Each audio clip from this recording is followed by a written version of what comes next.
2. Welcome back, WNST, Towson, Baltimore, and WNST.net. As many of you know and you've seen amidst my camera breaking down this week in the aftermath of the holidays, I have busted out the purple rope lights. Festivus 3 is upon us during bye week. All I'm doing is talking to former Ravens and Raven alums and former friends of mine. This guy joined us many times back in the day when he was a second-round draft pick of the Baltimore Ravens in 2004, went on to play in Buffalo, went on to play in Carolina. He makes his home in Charlotte, former home of Ron Rivera, and has been inquiring about my Festivus trips to Florida. It's great to have Dwan Edwards back on the program, a man who has somehow managed through all these years to keep his Montana cell phone number. Dwan, good day to you in North Carolina. You got purple fever from what I understand. Is that true? I have been loving following the Ravens this year. It's been amazing to watch. Well, I think the last time I saw you was at Ray Lewis's induction, or I've seen you here for Ed Block Awards over the course of time in various ways. Give me your affinity for Baltimore, because you stay connected to me on Facebook. You comment once in a while. You inquired about our trips. You got 5 kids who I'm sure would be excited about a Super Bowl or a trip to Miami or anything like that. But there's something about the alum, and there's something about being a Raven that whenever I talk to, and you're not the only one, I've had Saragusa on this week, Brandon Stokely, all these guys that have played in other places. There's something special about being a Raven. Oh, no doubt about it. Started my career there. Got to learn from some of the best that ever got to do it, and a first-class organization. So it was amazing to be able to have that experience of playing here. Unfortunately, didn't get a chance to win a Super Bowl, but every year, that's what it was about. And I love that they've maintained that same culture and those the same expectations they still hold today. Well, in the case of you being a fan from afar, a guy that tried to clog up the run and get after the quarterback and dodge out on a running back or take on a tight end once in a while, what do you make of this Lamar thing? I mean, you're a football guy. You coach 8th grade football down in Carolina, trying to explain why this works when so many folks said it couldn't work. I think definitely just all-out buy-in of it, and Greg Roman obviously doing a good job of mixing things up, and it's amazing to watch.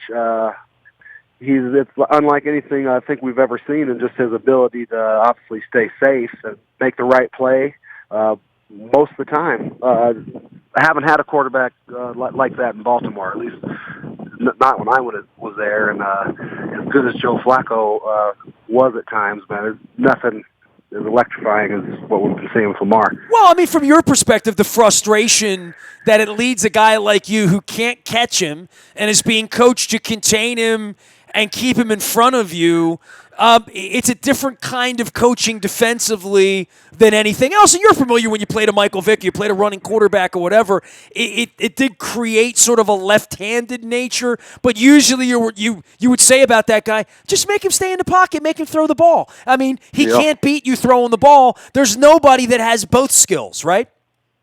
This is the first, obviously, the best to have done it. But yeah, I don't know what to say, coaching defensive ends that are coming off the ball and have to read all the different motions and rollouts, and if you make the wrong decision, Lamar's got 20 yards and he's got the edge, and he's gonna I'm praying he continues to get out of bounds and stay safe, but it's just been amazing to watch, and I definitely don't want to jinx them, but just watch them early this season. I got a chance to go to Seattle and watch them play.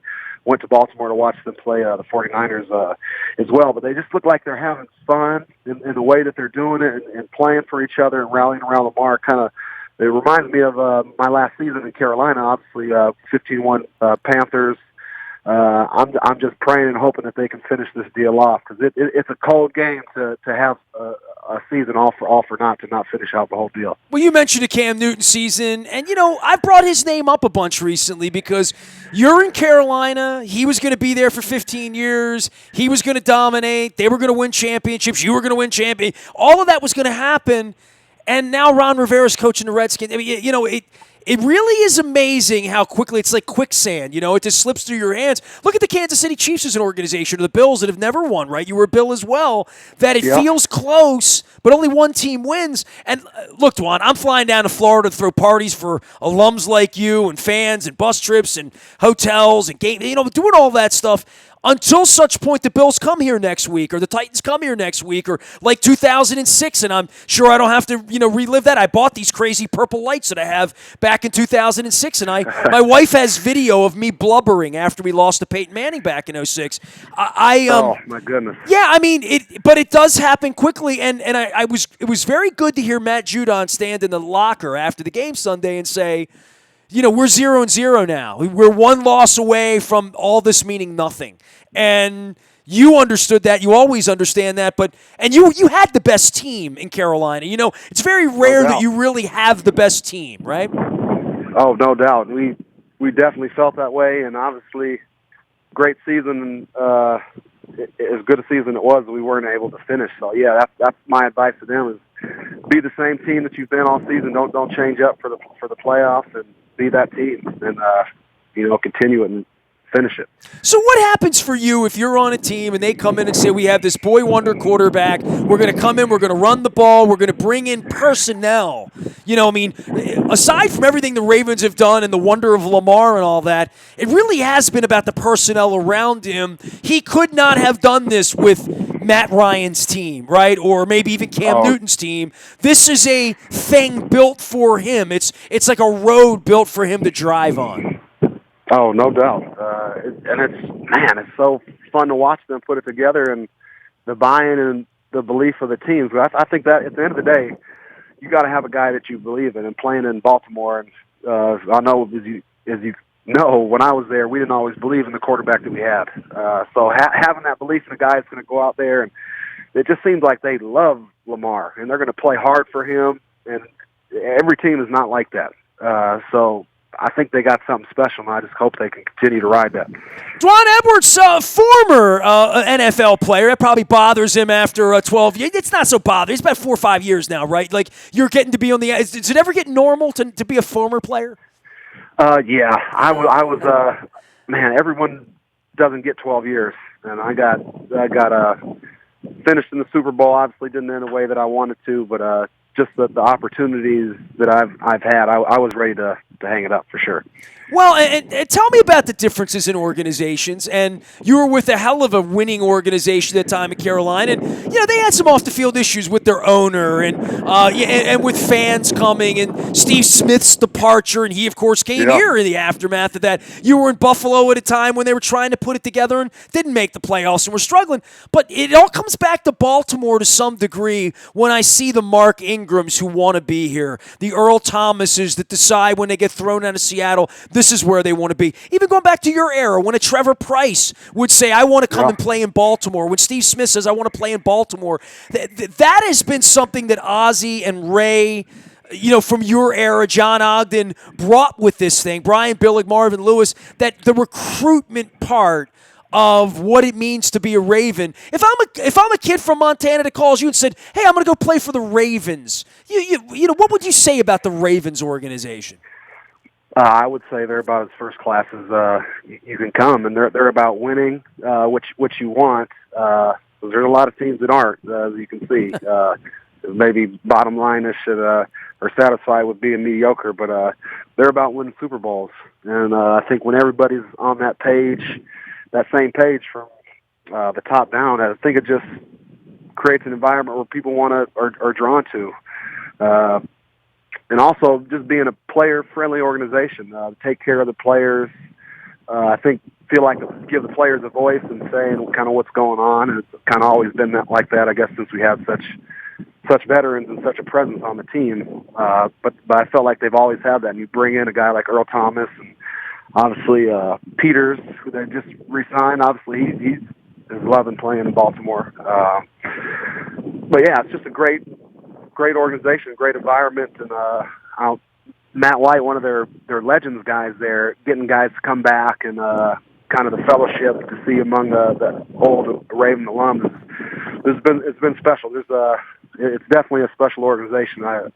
very appreciative of my time I had there. I don't think there's any doubt about that. We've seen the alum thing really come to life this year. Maybe more so. Yeah. I mean, during your era, there weren't a lot of alums, right? I mean, we were such a new organization. And, I mean, just today alone, I've talked to Brandon Stokely and Ernest Biner and Tony Saragusa and yourself and Billy Davis from the Super Bowl team and Chris Redman and Stoney Case and just different era. Mark Clayton's checked in with me this week. And to me, the weirdest thing, and I think I said this to you, I took a picture with you in Canton a year and a half ago, whenever it was. It feels to me like you all played together. Like I know all of you, and some of you don't know each other. know? Yeah. But I think that there's part of what the Ravens have tried to do in the last couple of years is bring people like you that say, all right, Dwan, you played 04 to 09. Maybe you overlap with Gary Baxter, who overlapped with this guy, who overlapped with that guy. And that's kind of how this thing comes together, I think, and remains this family. And look, man, I'm all washed in purple lights, and the reason you're on the show right now is you were emailing me about meeting me in Miami. I would think there's a couple 600-800 alums at this point in the organization. Man, a lot of you guys got kids and stuff. Maybe didn't play in a Super Bowl, or maybe played in one, and and your kids weren't around. This is going to be a homecoming if we can win these 2 football games. I don't think there's any doubt about that. Oh, no doubt. And it's going to be a great time. And obviously, the Ravens fans know how to party because they've been to Super Bowls before. So they're not going to be strangers to that environment. So if they go, I'm all in. I got to go check that out. The team's in the way. What do you make of the tournament? I think we can all look at this and say, well, the Ravens are playing at home. They have the best player. They've been the most rounded team. They haven't lost in 3 months. The Patriots look like they stumbled over the weekend. I mean, the Chiefs look like they're coming on strong. Looks like the Chiefs, as a potential AFC championship game, would be the game people would want to see, right? I mean, and that's certainly the mountain the Ravens haven't climbed. They haven't beaten Patrick Mahomes. Yeah, obviously took a L early in the season. But yeah, I think that's kind of the favorite, I guess, if you're looking at it, especially with the Patriots falling with the chance for a bye. That doesn't happen. That's first time in this era. They lose a game like that in that way. That's unspeakable in New England, right? Yeah. That was a very it wasn't a meaningless game. Obviously, they were playing for something. That was kind of disappointing to see. But yeah, you gotta like the Chiefs and think they got the best opportunity. Obviously, score some points and kind of keep the chains moving and keep Lamar off the field. I guess to me, that's kind of the only reason or only way you're going to beat a team like the Ravens. They seem tough, defensively and offensively. They just, provide a lot of problems for defenses to cover. So, it's going to be tough.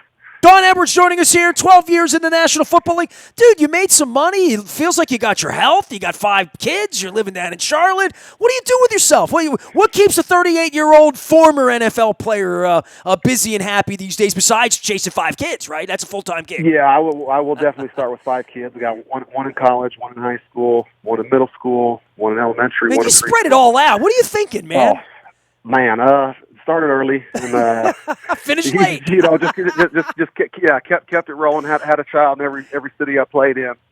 So yeah, that's where it ended. But you're coaching football, though, right? Yeah, I volunteer as much as I can. I try to coach all my kids. But yeah, I coach middle school football at Weddington. That's my football outlet. And won a championship my first year of coaching, and thought it was just the greatest thing ever. So. Yeah, it's been fun. You're going to hate me for saying this, but how's a guy from Montana wind up with a Southern accent all of a sudden, man? You're living there too long. You're living good. I know, man. That's a lot of y'alls coming out and all sorts of stuff. I've been all over. And people all, where do you get your accent out? I don't know. I picked it up from everybody. Everybody everywhere. I do a thing called Baltimore Positive, and I know you follow my journey as well. And part of it was really inspired by Charlotte. And I must tell you this because Steve Smith came up here a couple years, when you were in your final year, came up and screamed about Gettleman and the Panthers and all that stuff, but told me how much he loved Charlotte. He was an LA kid, and I said, man, Charlotte, there's a place like I just have not spent any time. We play there every 8 years, right? So I've been there 3 times in the last 24 years. The last time I went in, my wife wasn't with me. We played there last year. And I went in and spent 3 days there. My cousin lives in Raleigh. He came down. Boy, I was just blown away by I said to myself, if I had a 20-year-old child who wanted to go someplace and hang out, Charlotte wouldn't be a bad place. Yeah, it's a great place, and that's really why I chose to stay here and raise my family. And what's crazy, I'm pretty good friends with Steve. You know, we go over to his house, do Bible studies, and I support a lot of his charity work and stuff he does out here. He's a great guy. It's been fun getting to know him and his family over the last few years. Well, he and Angie were neighbors their first year, and then they decided they wanted to move back to Charlotte. Apparently, he's a big deal down there. Oh yeah. I don't know how he does it because he can't go anywhere. I feel bad for him. Well, Charlotte's a good town. I hope to look. We can pick you up over in Lumberton with the bus. All right, you just come a little east. We'll pick you up on Thursday morning. We'll take you down there, the whole family. Dwan, always great to visit with you. We hope you get up here for a playoff game, and I hope to see you in Miami in a couple weeks. Purple willing, Lamar willing, right? That would be fantastic, man. I'm looking forward to it. Drinks on me. It is an alum catch-up. Be well, Dwan Edwards. Great to have you on, brother.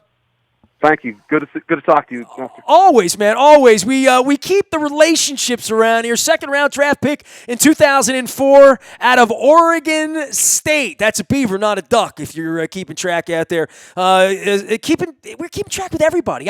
I'm going to get in touch with every alum who wants to come on the program during the month. I've reached out to about 30 guys. We're a handful deep. We'll continue to take a deeper dive. Coach Billick will be joining us on behalf of the Living Classrooms Foundation. Anything you miss, you can find in the BuyAToyota.com audio vault. We are celebrating Festivus 3 with a bye week. Sitting around watching football, waiting for a team to get here next week, going to Miami and planning road trips, hoping you're coming with us. Throw me an email, nasty@WNST.net. We have been throwing the email out. I have been seeing some exorbitant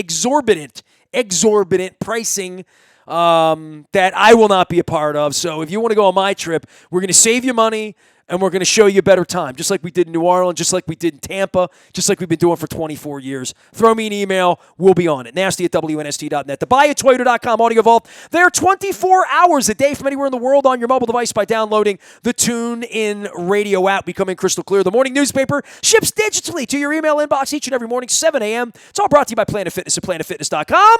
$5 down, $10 a month, and you'll get in the best shape of your life. You got to get in shape for the Ravens. You're going to need to be in peak physical condition. Like Lamar, if we're going to make it the next 6 weeks around here, because there will be twists and turns in the plot. There always are. I am Nestor. We are WNST.net, AM 1570, and WNST Towson, Baltimore, catching up with Ravens alums coast to coast to celebrate Lamar and Festivus. We are WNST.net, AM 1570, and WNST Towson, Baltimore, and we never stop talking Baltimore sports.